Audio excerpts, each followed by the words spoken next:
So now that we have our match scores outputted from MegaMatcher, we can input those scores into the OWR software to get our performance curves and graphs.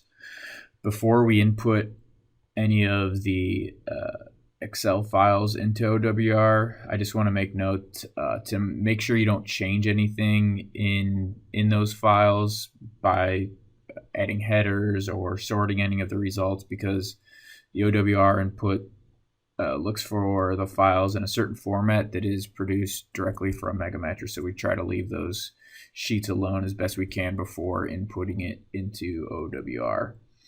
So I'm going to use the three outputs that we produce from the MegaMatcher SOPs. That's the flat versus flat, rolled versus rolled, and flat versus rolled. The flat versus rolled one, we're not going to use this exact file because, again, we don't need all of the results of the scores from this file.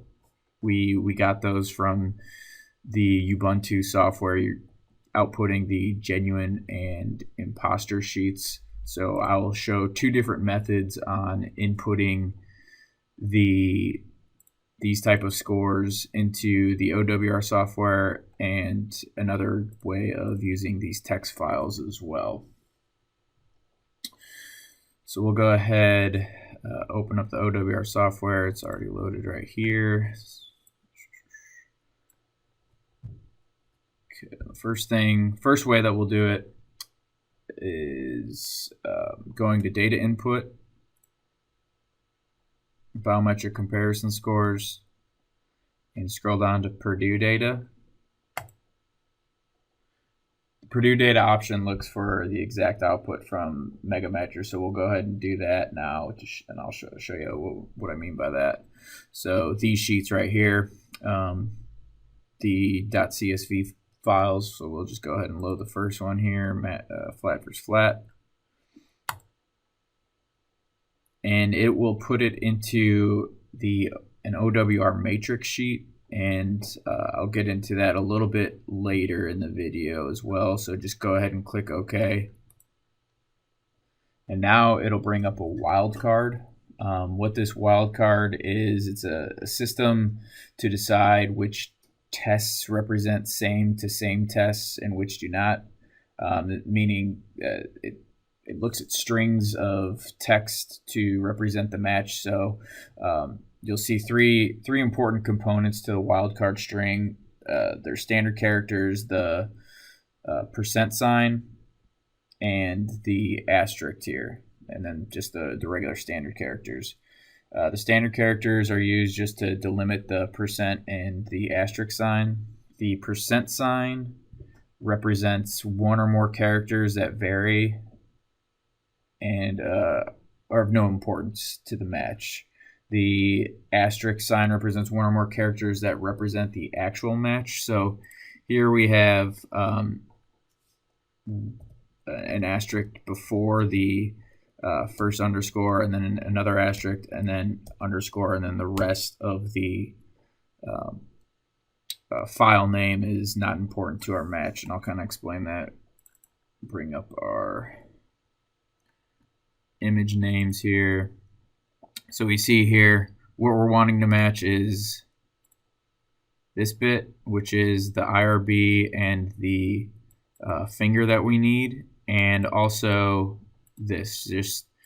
I probably could just match based upon that, but I like to make sure that we have the right SID in there as well. So I have an asterisk here, an asterisk here. The rest doesn't matter. That's how we have it set up. I'll go ahead and click OK, and you'll see our match scores are laid out here, non-match scores here. Make sure you label it correctly. Again, this will be, so we're doing the right index, so right, flat versus flat. Okay, and we'll do the same thing for the rolled match scores, match and non-match scores. So how to add another data series, you just click plus, and then make sure it's selected. Again, biometric scores, Purdue data. rolled to rolled, and then this right here is just that OWR matrix that outputs.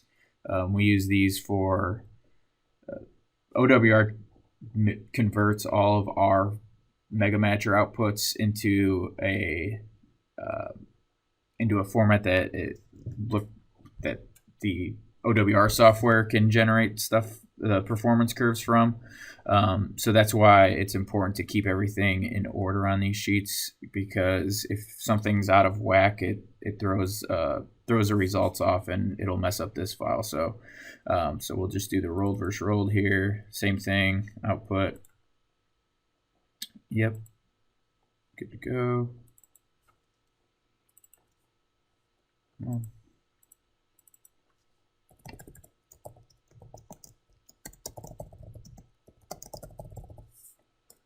Okay, and now the second way that we will input the genuine and imposter scores is using the Ubuntu text files. So we'll go ahead and add another data series. So now we have our flat versus flat, our rolled versus rolled, and now we'll have, get to rename, flat versus rolled scores. And so what we'll do, make sure it's highlighted, biometric comparison scores, and we'll do the genuine scores first, which are match scores. So you just click that right here. Oops. No. Same thing for the imposter scores, non-match scores. Boom. And that's how you load the data that you need to produce DET plots. For this example, we'll see here. We like to use log scale just to make it look a little easier to read. And there you go. So we have all three comparisons in one graph to show the differences, or in this case, the similarities between the three performance curves. The DET plot is it helps to indicate the performance of the system by plotting the false accept rate and false reject rates for a range of score thresholds. So this will also estimate the equal error rate, which is the point at which the false accept rate is equal to the false reject rate. The axis of the DET plots are generally plotted with logarithmic scales, so that's why we use that. Scatter plot, you can see here, you can look at all three individually. It just provides a quick overview of the data points that are being plotted. It'll help you kind of spot any erroneous data points easy, and also to observe kind of like general trends of the data. LR plots and likelihood ratio based case comparison performance, we don't use much. An equal error rate, or equal error graph, plots the false accept rates or false match rate and the false rejection rate on just to it gives a point of intersection of those two curves, which is the equal error rate, kind of similar to the DET plot here. And the ROC curve here just plots the false match rate against the true match rate, i.e. kind of correctly accepting a genuine match score here. So again, we can show here. And that's it for this SOP. The next one will kind of go through the zooplot and zooplot analysis graphs. This is kind of an addition to what we just did with the DET plots and the data input, which those OWR sheets will be inputted for the zoo matrix stuff, which I'll explain in the next SOP.